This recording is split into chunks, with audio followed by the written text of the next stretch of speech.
Welcome to another edition of This Is Why I Don't Vote, a podcast. Season 2, Episode 42, the final episode of the season. Your safe space to discuss sports, politics, social issues, and even religion, where we will take it all very seriously, but not too seriously. I've been pretty lazy this season about getting guests, making the time to have guests on the podcast, and I've got a very special guest for this final episode of Season 2. Her name is Elisha Mae Greenleaf. She does a lot of spiritual work, energy work with people and animals. Although it is that hippie bullshit, or the woo-woo, I think listeners of all stripes will find it interesting. See, we don't even have to take spirituality that seriously. We can have a sense of humor about it. I was going to make comments, I was going to have segments on the Tennessee blowout to South Carolina, and saying that it's still bitter on the tongue that it's not Tennessee blowing out South Carolina, but Tennessee getting blown out by South Carolina. The defense that I had so lamented in episodes past was completely exposed. I was also going to have a segment on the World Cup and the fact that I believe that all of the exposure to an authoritarian, backward Persian Gulf regime is actually a good thing. It's, again, opening the world's eyes to how many of the states, these petrostates, these countries with vast oil reserves, natural gas reserves, how they actually operate. Qatar, United Arab Emirates, Saudi Arabia, they so want to be part of the world stage. They want to have these international cosmopolitan cities that are visited by millions of foreigners every year. And yet, when these foreigners, when we foreigners see how those regimes actually operate, we see the curtain come down. We see that there is no wizard. It's just a guy behind a curtain pulling levers. And basically those levers are those of oppression, of those of 21st century wage slaves, 5th and 6th century criminal justice systems, and obedience and fealty to the crown. Given the length of the interview with Elisha and the fact that I'm trying to keep the podcast under an hour, I decided against it. Thank you all for listening. Thank you all for the support. Please like, review, thumbs up, distribute. This Is Why I Don't Vote podcast is on Patreon. If you like what you hear, please support. Finally, yes, after 2 years of having recorded and edited and published a podcast, there is a little bit of a problem with the audio in the balance between Elisha and I during the course of our conversation. As a producer of a podcast, I'm still a novice, and not having 2 microphones, I did not get the ambience balanced properly. I don't think it's that distracting. I did want to point it out because it's not your car, it's not your headphones, it's me. Off we go. Act 1. Woo-Woo with Elisha Mae Greenleaf. This week on the podcast, a special guest, someone that I've worked with personally, Elisha Mae Greenleaf. There's a rebranding that's going on, and we will discuss as much. Elisha, how are you? I'm fabulous. Enjoying this nice Black Friday. It's hard to say Black Friday when you live in Scottsdale, Arizona, and you go outside and it's 78 degrees and it's sunny. And it doesn't, the holidays here are very interesting. We had Thanksgiving outside yesterday. Awesome. From New Hampshire. That would never happen. Exactly. And I don't know what, it seems like there's a warm streak going around in a number of cities. So I don't know that we're making necessarily everybody jealous, but I'd like to make a few people jealous at Totally. least. So why don't you just introduce what you're doing now, how you help people, and how you've recently not only been published, but rebranded yourself. That's a lot. Okay. So, wow. A lot has happened in 2022, I guess. Thank you for that reminder, Patrick. So, I do energy work with dogs and their human moms. And what's really fun about this is I started working with women. And what I realized was their dogs were having health issues, their animals, like stuff was coming up, right? So they'd be like, hey, can you work with my dog? And I'm like, well, of course I can. Like, they're amazing. And I used to have a Shih Tzu. It was like my daughter.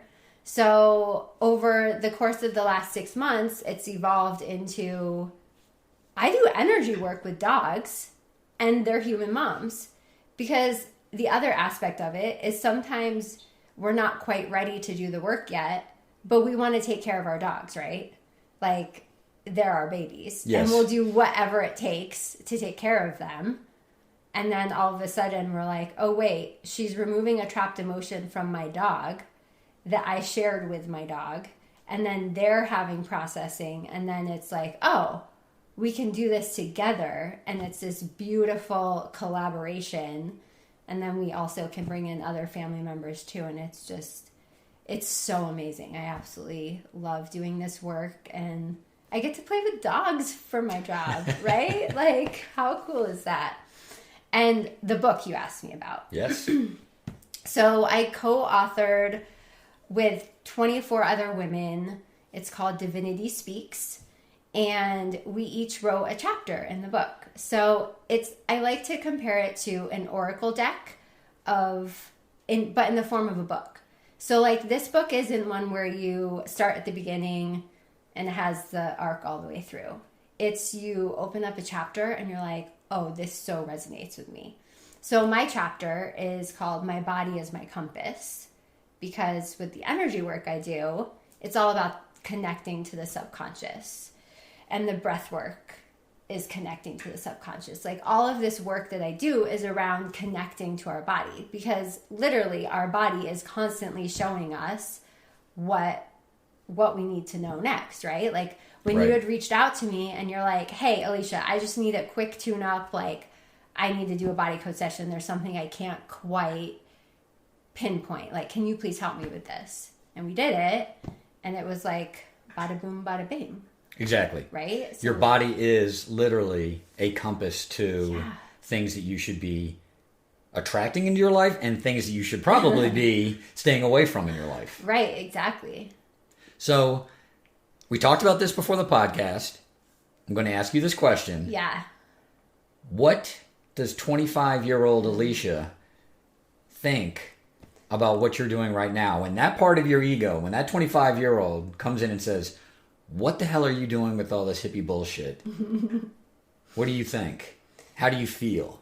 So I'll do a little background, because I grew up with parents who are definitely on the hippie side of things. Like all my friends from high school said, your dad knew what organic was before it was cool. Right. So like I kind of have a background of hippiness. I'm from New Hampshire. My stepsister called my dad and I granola. So, but the difference in the 25-year-old Elisha versus me being 36 now is I had moved out to Arizona and I got into this world of impressions, like the external impression of what we have to be. And at 21, I was diagnosed with rheumatoid arthritis. And so that kind of catapulted me on this healing journey. And that 25-year-old would be like, what the fuck are you doing? Like, you can create your own reality. You can do all of this stuff that I had no idea back then. Like, I was just about positivity. That was where I was at, basically, was, oh, if I say positive verbiage enough, it'll just start to come true. But, like, now, holy crap. Like, I can speak something and, like, 30 minutes later, it's happening. Well, it's all about feeling. It's all about getting into, I've talked about it on the podcast. I am an adherent now to a gentleman named Neville Goddard. Yeah. I don't know if you've ever heard of him. He was writing in the 40s, in the 30s, and I think as late as the 50s. I think he actually passed in the 50s. But his whole mantra was, if you come at anything from the feeling that it is already manifested, not the feeling like what would it feel like, it's already manifested. So you start from the place of where it's finished. Right. That's how you get to the point where you start to, quote unquote, create your own reality. Yeah. right? And that has been out there. I don't think a lot of people know about it, but there have been a number of people from a number of different types.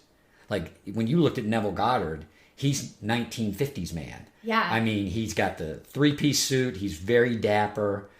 And I think that spoke to a certain segment of people. And then you've got the work that you're doing, and it's much more feminine. Yeah. It's coming from a much different voice, and yet it's the same message. Exactly. Like, so, like, all the people in the woo world, like, we all have a similar message. It's just coming through our own experience. Like, the 25-year-old version of me was programmed by my parents who lived in a fear-based world. Like, everything was about the worry and, like, what could go wrong? When's the next shoe gonna drop? And so it's working through all of those programs that are like, this isn't who I truly am, right? And that's when we can connect to the subconscious, then we're able to clear that stuff out and transform what is no longer meant to be with us. Right. Like doing the work. It's right. It's a lot of how you are reading your emotions and your feelings, yet you've got to take the action. There has to be action behind it. I want to talk to you about impressions. Mm-hmm. So you moved out to Arizona and you said impressions. When I moved here, it's hard not to get wrapped up. There's a lot of pretty people. Oh, yeah. In Phoenix and Scottsdale in particular. Yeah. There's a lot of money, and it's easy to get into that world of impressions. What do I look like? How do I present to others? Am I going to the right places? Am I being seen with the right crowd? It's easy to fall into that, yeah? Yeah, totally. So I remember a boss, because I grew up with my dad, and I didn't really wear makeup. And she was like, you can't come to work without makeup on. And I was like, wait, what? You're telling me I can't wear makeup. So then I was like, okay, I'm going to start wearing some makeup. And probably around that 25, 26, because that was like early 20s when I first moved out here. And that time I was like, why am I wearing makeup? This isn't who I am. Like, I'm a country girl in a city. Right. Like through and through. And so it was like starting to rediscover who I was without all these people telling me who I should be. And I mean, I got breast implants when I moved out here. Like after I got diagnosed with the rheumatoid arthritis, I'm like, fuck it. I'm going to do whatever it takes to like get some kind of like stability and feel okay with myself. And that made me feel okay about myself was, yeah, this is what I want to do. If I had to do it again, probably wouldn't have done that, but that's what you needed at that time. Exactly. That's what I needed at that time. And honoring that 22-year-old version of me who was like, this is what I'm going to do. And so I'm glad you're willing to admit that, because I believe that a lot of people look back at some of the things that they did when they did them, and all they have is that judgment that right. was so stupid to do when I was 26 years old, when I was 31 years old. Yeah. Yet that 31-year-old thought that was brilliant. Yeah. That's what the 31-year-old needed at that time. So it's easy to go back when you've got this wisdom and the hindsight and say, I shouldn't have done that. Right. Yet at the time, that was exactly what you needed. Exactly. And it's about having the compassion now, right? Because so often we get inside our head and we're like, oh my God, I can't believe I did that. It's just a part of my story. It's a part of who I am. It's a part of everything about my life. And yes, if I had to do it again, I would change it. But at the same time, I don't have regrets about it, if that makes sense. It does, because you don't know that you would be in the position that you're in right now had you not done some of those things. I've gone back and forth about this in my own life with the law. I've been practicing law now 21 years. I just got laid off from another job, and here I am, 21 years into having done this, and I think to myself, why? Yeah. I could have done so many different things had I not gone to law school, had I not taken on all that debt, had I not had to go into the legal profession to pay back that debt. Right. Yet, I'm very happy with where I am right now. Yeah. So it's difficult to say if I had done this, that, or the other, my life would be so much better. Well, my life is great now. Right. And you don't know if you'd be in the same position had you not done some of those things that you did. Exactly. So what's your next step? I'm actually considering opportunities outside of the law, one of them being getting into the financial services industry. Okay.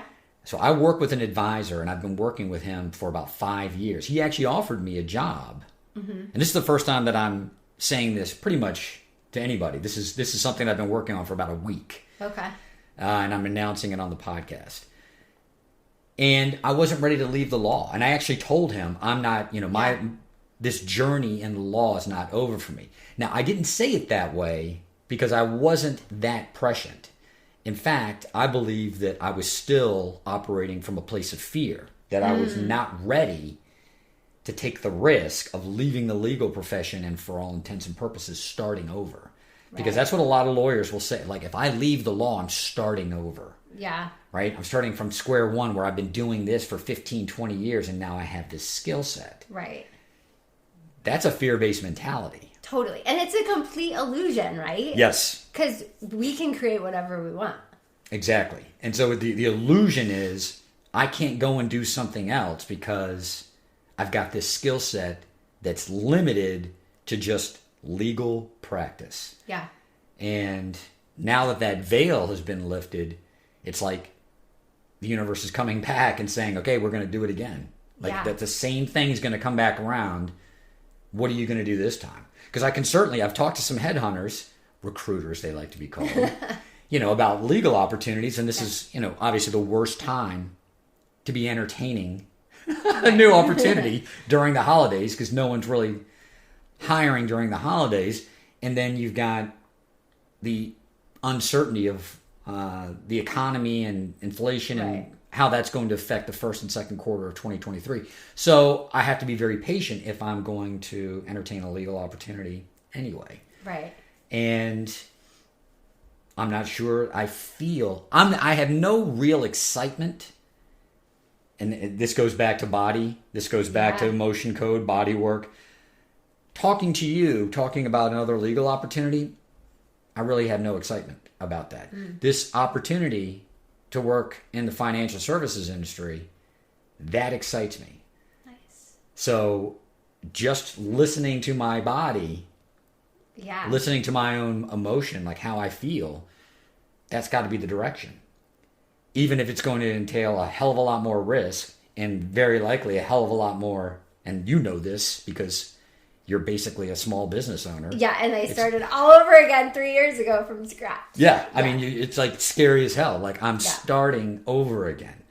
But what's exciting about that, when you hear other people's story, we're going to talk about yours, starting over again is clearing out a bunch of old, probably archaic, bullshit, illusion type limiting beliefs that no longer serves you. And if you see it that way, it's exciting. So let's talk about seeing it that way and being exciting. You 3 years ago. Yeah, so take a deep breath. Let's get into it. Yeah. So I had started Kundalini yoga teacher training in 2019. And I had been wanting to do yoga teacher training for probably 10 years. It was always something that had called to me, but I always felt so out of place because with having the rheumatoid arthritis diagnosis, when I went into yoga studios, I didn't have the mobility that most 20-year-olds did. So it was very difficult, and it was so much shit came up around like the body image, right? And so like I couldn't even do down dog. It hurt my shoulders. Wow. And so it was just this huge, like, I know I want to do this in my soul, like that deep, like, calling of, yes, this is your way of life, your path, but it just wasn't working out. So anyways, 2019, I went to Anahata Yoga Studio and took my first Kundalini Yoga class with Sivik and Ronnie. They're freaking amazing. And I was in tears. I was just like, I have to do this training. Like, it was a full body yes. Like, you were talking about when you can feel it in your body. And their training started in like 2 weeks. And I was like, I have no idea how I'm going to pay for this, but I know I have to be here. And so I signed up for it. I started taking it, and then we had our silent retreat for that class. The weekend, everything shut down for COVID. Of course. Of course. And so, like, I was on the fence, like, do I go to this retreat? Do I stay home? And I was like, fuck it. I'm going because I paid for this, and, like, I've been looking forward to this. And while I was there, I went, this is my path. I love corporate America. I love working in the hotel I was working at. I had amazing people. I had created an amazing work environment for myself because of all of the energy work I had done previous to that. And plus going through this training, like, cleared out a lot of stuff as well. But anyways, I set the intention. That's where you start. Yeah, exactly. I said, I want to have my own business. And what came through was Be the Glow, but not B-E, B-E-E, like a buzzing bee, the glow. And so be the glow you wish to see in the world. Be the glow you wish to change, like all of it. And it just, like, all of this stuff was coming through and downloading. And I'm like, okay, this is my next step. I'm going to start a business. It's just going to be like my side hustle as I'm working at the hotel. And just to give people perspective, you worked in the hospitality industry. Yeah. Right? So I worked with corporate business travelers. Okay. Yeah. And so I had a degree in that. I had worked in that for 10 years, and it was awesome. But but just to tie in, for the listeners, look at Elisha as someone who is working in a hotel for the hospitality industry. She's dealing with a lot of travelers. So I can now see your boss, you, sitting in a room. She looks at you and she says, you got to doll yourself up, right? Because you're that was actually different. That was okay. That was not the same employer? That was years ago. That was at the water treatment company. That was in hospitality. Like, actually, I had the most amazing bosses in the hospitality industry. The first boss I had, I started as an admin, and then he had pulled me over to another hotel when he moved hotels to be an admin there and wanted to grow me into a sales position. And then that didn't end up working out. But then he went to another hotel, and it was a business travel sales manager role. And so he brought me into that, and it was nothing I learned about in hospitality school.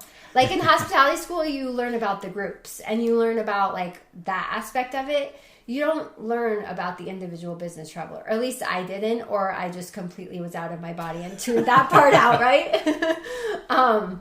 So anyways, I got into that, and it was kind of a niche within the hospitality industry. And the regional manager had taken me under her wing and, like, taught me everything I needed to know. So I was badass at that. Like, when I worked at the Saguaro Hotel, I took it from nothing to over, like, 1.5 million in just my segment. Wow. And so I was really good at what I did.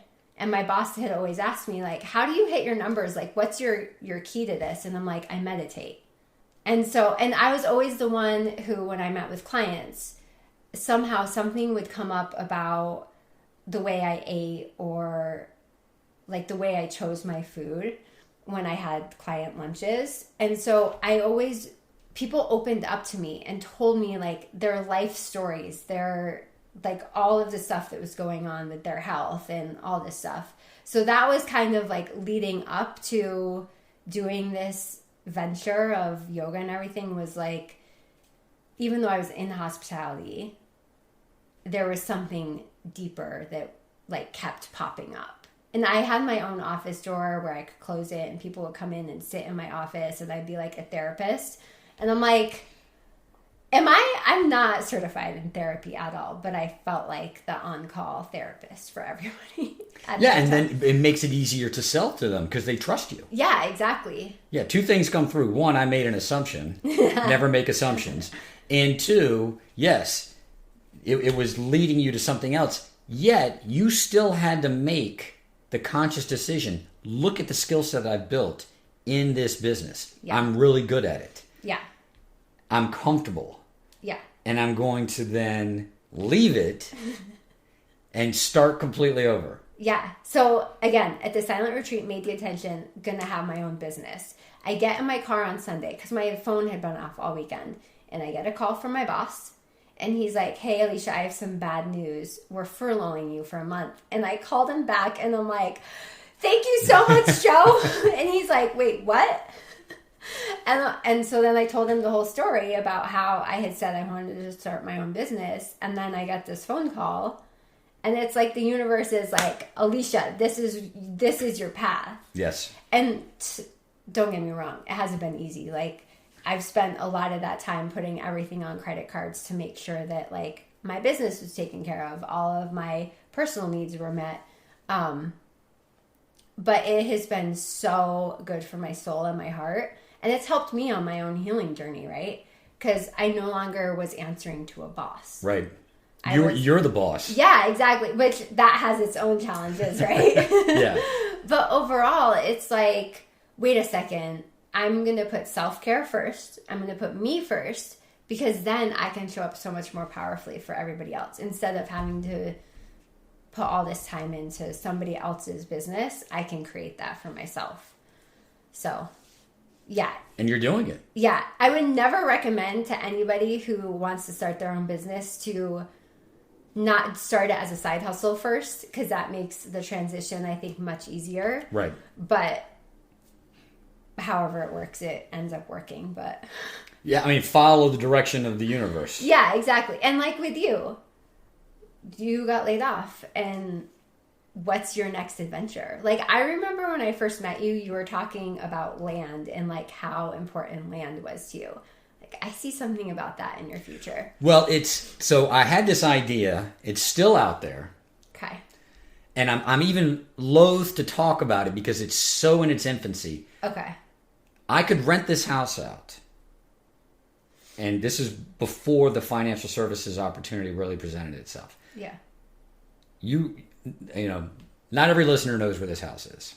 Yeah. You know where this house is. Yeah. I could turn this into a vacation rental, particularly for Super Bowl, 50K or more in this area. Yes. Yeah, it's ridiculous. And travel. And then the relationship to the land is going to these, I've never been to Europe. Mm-hmm. I've never been to Asia, right? Never been to South America. Yeah. So I could use that as an opportunity to just travel. And then I could also, because of the skill set that I've developed because of the podcast, turn it into a video journey of my travel. Now, I don't know that it's going to happen immediately because I've got this opportunity with the financial services. Right. And like you said, these could both be, they could conjoin, right? Yeah. There could be a point where I get one of them going and I have the liberty to work, because COVID was a weird blessing to a lot of industries. It forced them to integrate technology. 100%. The legal profession being one of them. But same with the financial services industry, where a lot of deals now, you're still wheeling and dealing, but a lot of it's electronic. You're doing it over Zoom. Yeah. So that's an idea. I can go out, create my own business, and then travel and document it and potentially create a revenue stream, because there are a lot of travel channels. I feel I would have a much different type of travel channel if I did it. I think it would be a lot more frank. And what I would want to do, because a lot of the travel channels, it's all celebrating the places that you go. Right. And I would want to have one where it's like, this is all the things, like, you've got to go and get your passport. You've got to go and get insurance. You've got to go and do all these different things to get ready to do this, and then document all of the steps. Like, here's the airport. Is, the city that I'm going to, is this airport worth a damn? Right? Yeah. The travel. Literally going from point A to point B. How easy is it to get from point A to point B? That type of thing. Oh my gosh, I love that, because I definitely... And especially with COVID restrictions and stuff now, right? There's an even deeper layer to that whole travel. But I know that's something, like, I'm in a hotel travel industry. But, like, it's difficult to, like, learn all of the the passports and the visas and like how long can you stay here, how long can you stay there, like where's the best place, the safest place, especially for like a female business traveler. Right. Like I traveled all the time by myself and I'm totally comfortable with it, but there's also this part of me that's, if I'm going to a foreign country, like that's a little different dynamic. But then we go back to the fear base, right? Yes, and there's this fine line between fear and being prudent. Yeah, true. So am I operating from a place of fear, or am I just being prudent? Like if you're going, you hear these stories on occasion of single women or a couple of women going to Central or South America and they just disappear. Yeah. I mean, being a woman, you are more vulnerable. Yeah. It's just the way it is, particularly if you're going into regions that you could call developing. Right. Right? I mean, we don't like to use the term third world countries anymore, but developing nations. Yeah. So you've got to be conscientious of that. Not be fearful, be prudent, right? Well, and it's funny that you mentioned that because I took a road trip by myself last summer and I drove from Arizona back to New Hampshire. And there's 3 things that I determined on that trip. Was the feeling in my body of if I was truly in a place where I'm like, this doesn't feel safe at all, like get out right now. Or this is like an old pattern of like, we've been programmed that this isn't a safe neighborhood, but I'm completely safe. Or this is totally safe, I'm good to go. So it was like feeling those 3 distinct different things in my body and like really paying attention to that and honing in on like how I was feeling versus ignoring it. Because in the past, I probably would have just ignored it and not had that awareness of, oh, maybe this isn't the best place for me to be, even though Google took me here. Or like, yes, I'm completely safe. I'm just having stuff is coming up. Plus, when you travel by yourself, I feel like stuff comes up. Again, particularly when you're a single woman. Yeah. Or you're just a woman who's by herself. Yeah. You're not single. Yeah. I do want to explore this new direction with your business because I think it's beautiful that you took the risk. You're now building it out. Women and their dogs. It's dogs in particular, right? Dogs specifically. Okay. Yeah. People do this whole industry around animals and how much people relate. It's a great line in a great movie, Wall Street. Do you remember the movie? Michael Douglas, Charlie Sheen. I remember the movie, but I don't know what the line is that you're... There's a great line when they're in the racquetball club and he's having a conversation with some other trader or some other mogul, and he looks to, this is Gordon Gekko, and he looks to Bud Fox and he says, white Anglo-Saxon Protestants, they love animals, they hate people. Right? And I've always remembered that because the whole industry around animals, animals love us unconditionally. That's why we are so affectionate towards them. Yeah. The shit that we put onto them, they accept unconditionally, whereas another human being is going to look at you and say, I'm not putting up with this bullshit. Right. Right? Well, because think about it. We take them away from their mom. Mm-hmm. Like, that's against the law here. Right. If you did that with a human. child. Yeah. Or, a human. But we do that with dogs and cats and all animals all the time. But we're so connected to our animals. And it's so easy for us to want to take care of them. And sometimes we even neglect ourselves, that happens in life, especially as women. We always put everybody else first. And so this is amazing, beautiful work because as we start to do the work on the animal, it also starts to unwind stuff for mom, maybe even dad. And even with the work, it's biologically clearing stuff out of that ancestral line for the animal. And when you do it on people, the same thing happens, right? But with this work, we're helping the animal, which is helping the human, to kind of get more into the woo. because it's still woo, right? Like energy work. Oh, it's very woo-woo-y. Yeah. I'm doing distance. Like I have a client I worked on and we're 1,000 miles away from each other. We're not connected via Zoom. The only thing, she gave me permission to connect to her subconscious. I worked on her and she had all this stuff clear and processed. And then there's like, it's very out there until you experience it. And then when you experience it, you're like, oh, got it. Yeah. That we're all plugged into this thing. Our subconscious is plugged into some kind of superconscious. Yeah. And it's, again, 25-year-old me thinks it's the dumbest shit that's ever been proffered in any type of religious, spiritual connotation. Yet, when I was in Costa Rica sitting with Aya, I saw it. I saw it as a visual representation. And once you see something, and like you said, once you experience it, it's hard to unsee it. It's hard to go back into the darkness or to go back asleep. Right. And like one family I'm just working on the dogs, but she's like, I feel so much more peace in my household because the dogs are more relaxed. She's more relaxed. It's just beautiful. Symbiotic. There's a symbiotic relationship there. A lot of people, my dog is such a spaz, or my dog is so anxious, or my dog is so violent. Yeah. And is it the dog or is it you? Is picking up your energy. That's right. Yeah.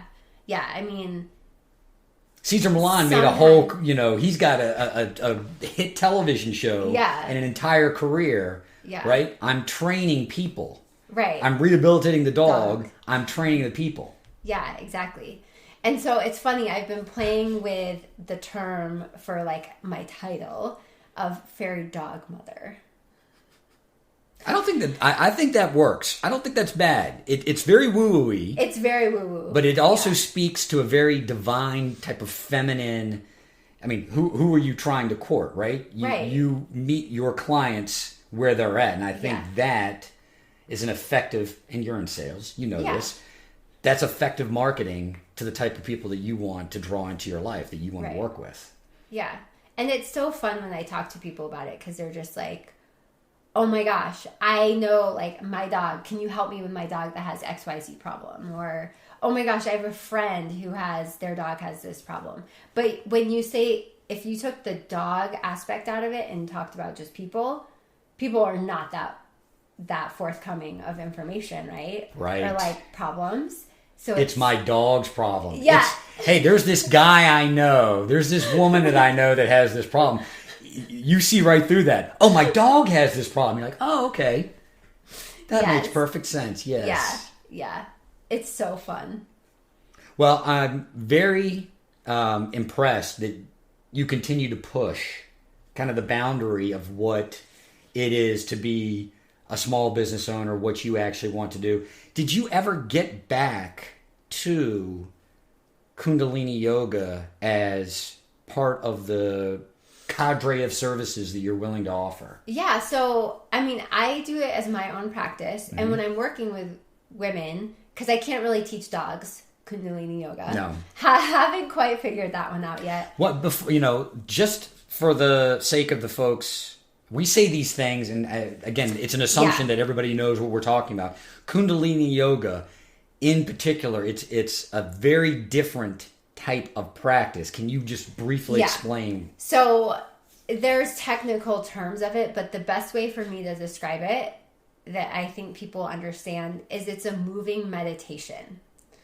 And so with this, with most yoga, you're like looking out, watching other people, you're doing down dog, you're doing all this stuff. But with Kundalini, it's very much about listening to the teacher. And there's a series of poses to get an intended purpose at the end. So like when I was going through my training, we had to do 40 consecutive days of Nabi Kriya. And this is where it builds the foundation of your existence, basically. So it creates this I guess energetic space within you that is just so firm. And the visual I like to put this with this, especially for us in Arizona, is you become a palm tree.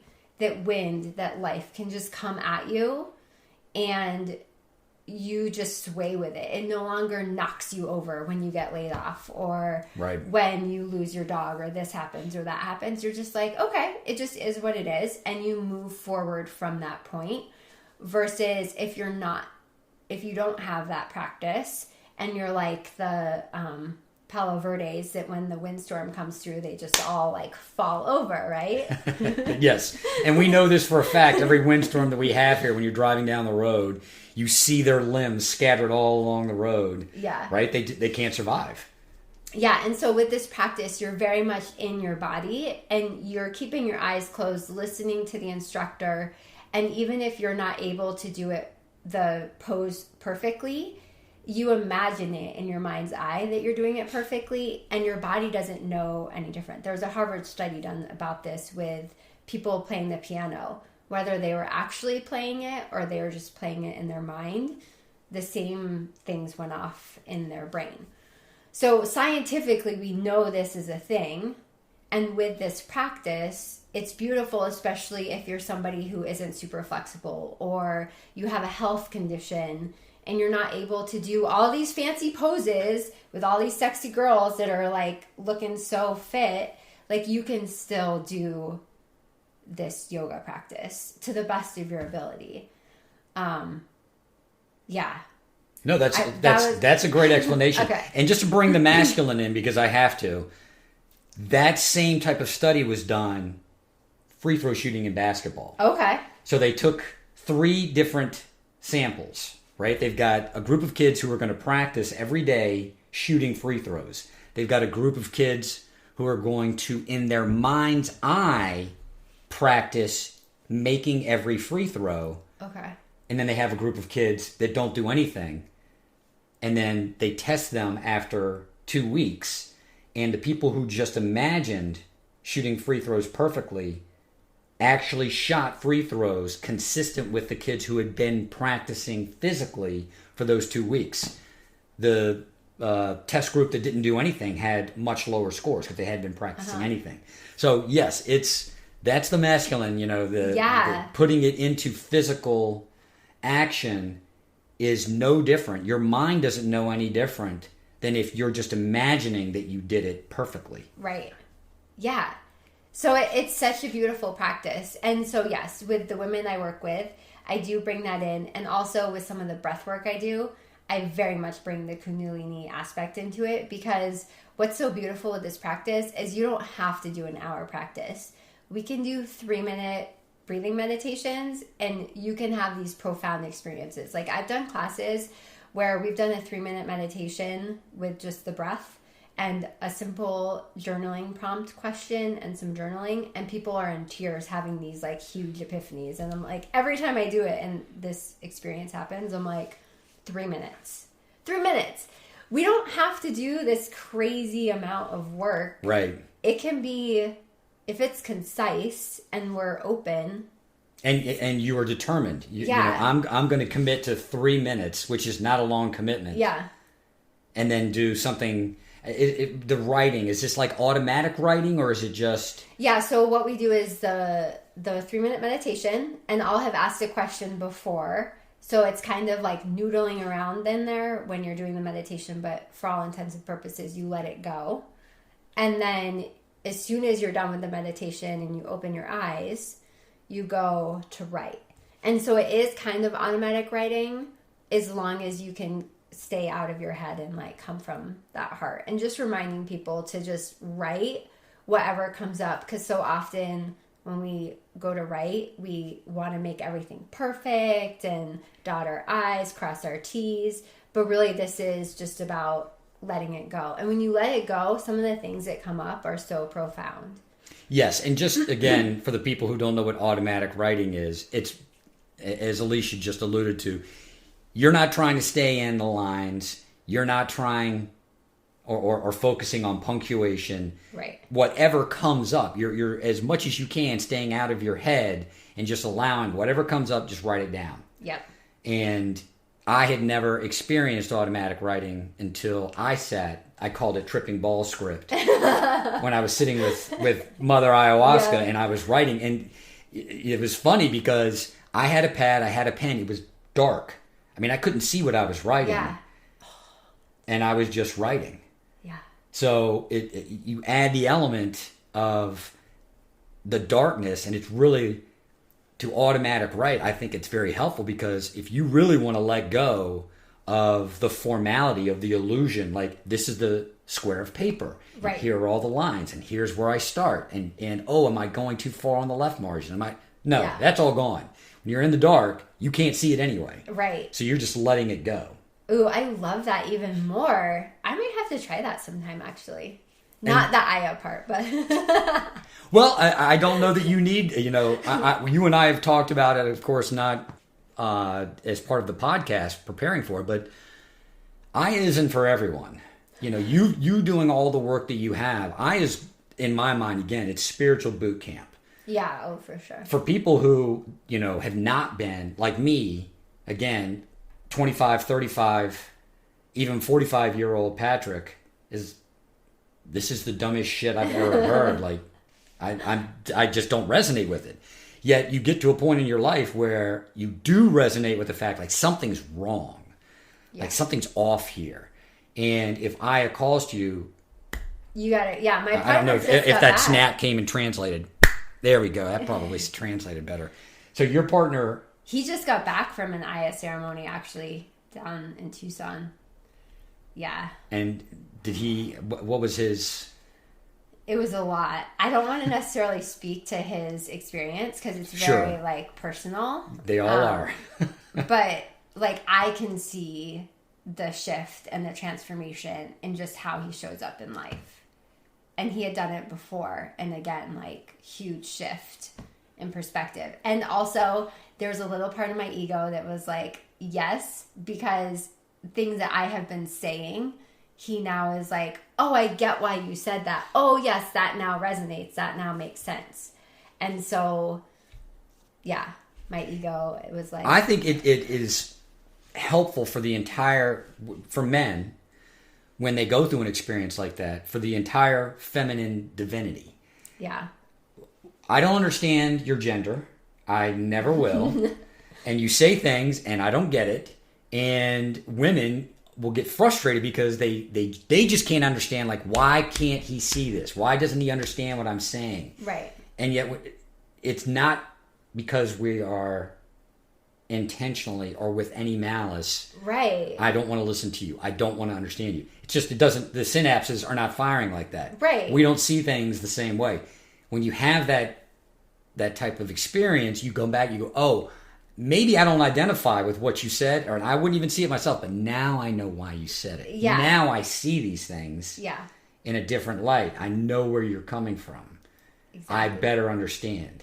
So, and I think that's the same for women, that I think women would probably be a hell of a lot more compassionate, particularly in this current climate, to men if they go through an experience and they're like, oh, he's just a dense idiot. We don't have to be so hard on him. Well, and I don't even think it's that. It's it's that masculine and feminine energies, right? There's a reason why there's a yin and a yang. Right. I mean, it's because there's two parts to a whole. Balance. The balance. And they need to balance one another. Yeah, for sure. Well, that's great that he did that. And I have always, since I left Costa Rica, I've always thought and felt I'm going to do it again. I just don't know when. Yeah, and when he did it in the spring, she had said, you have to come back and do it again. He didn't know when. And I kept seeing these signs of, oh, it's time for him to go back. I think I saw it before he did. And finally he was like, oh, okay, it's time. So, it's with anything. Your body will tell you. Yeah. It's just with the work that I do, I'm not going to force anybody to work with me. I want you to be a full body, holy yes, I'm ready to do this. Because otherwise it's not going to work. There's going to be stickiness, there's going to be extra resistance, and there's already enough of that as it is. We don't need any more. Love it. So. Well, do you have anything that you want to say in signing off? Where can we find you? Direct the people to you. Yeah, so I'm at beetheglow.com. That's 2 E's, BEE, theglow.com. And also Instagram, beetheglow.breathwork. And right now, it's Black Friday. I'm doing $100 off a session with me. So if you reach out, there I have posts on Facebook and Instagram. And Facebook is at Be The Glow. Love it. Yeah.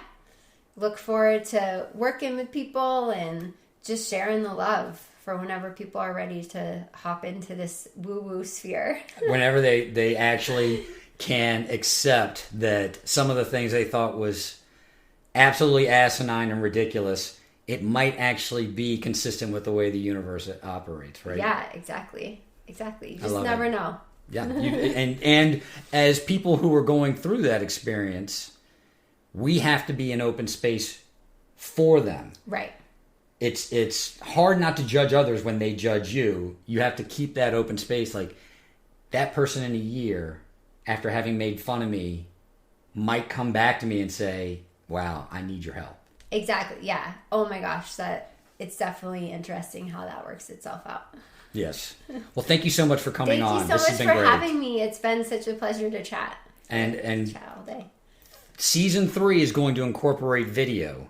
Ooh. Keeping my fingers crossed about that. Nice. And I'm keeping my fingers crossed because it means I have to learn how to do it. So I would love to have you back on Season 3 and we could actually show your face, show that glow, that energy that you have, that smile. And I won't screw it up in editing. I love it. Sounds awesome. All right. Thank you, Elisha. Thank you so much, Patrick. Act 2, Season 2 Epilogue. This will be the last episode of Season 2. And again, I'm appreciative to all the people who've listened, all the people in particular who've given feedback. I have gotten all of the episodes up on YouTube. I've started to get feedback, probably the most I've ever gotten from those video postings. So please go check it out. It's all in anticipation of having this podcast not only on the podcast platforms, Spotify, iTunes, Google, Amazon, turning it into, or at least having some video segments as well that will appear on YouTube. I plan on keeping the same schedule, having an episode start likely at the beginning of February, middle of February. Gives me a good 8 to 10 weeks to figure out the video editing, making sure that I have that down. I hope everyone had a happy holiday and has a happy Christmas and New Year holiday. And we will resume for Season 3 in but a couple of short months. This is Why I Don't Vote, a podcast.